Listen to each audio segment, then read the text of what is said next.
Good morning guys. Ito, meron tayong dalawang screen dito na panghuli ng tilapia. Ito, meron siyang pin sa loob, may dalawang pinto siya.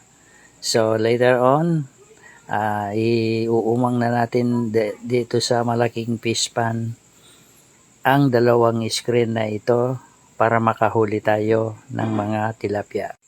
At heto na nga, pababa na tayo.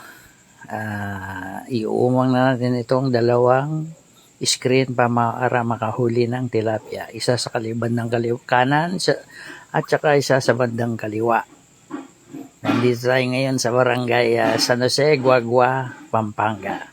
At itong fish pan na ito ay isang hektarya fish pan. Napapalibutan na mga mango trees.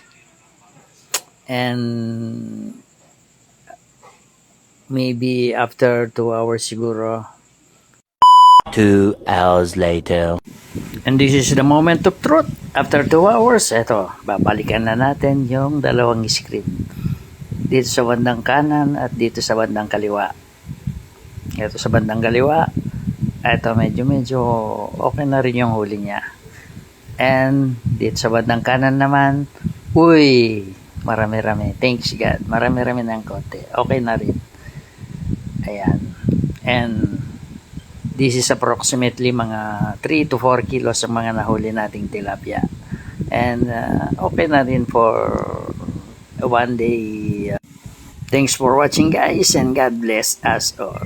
Thank you very much and good morning to all.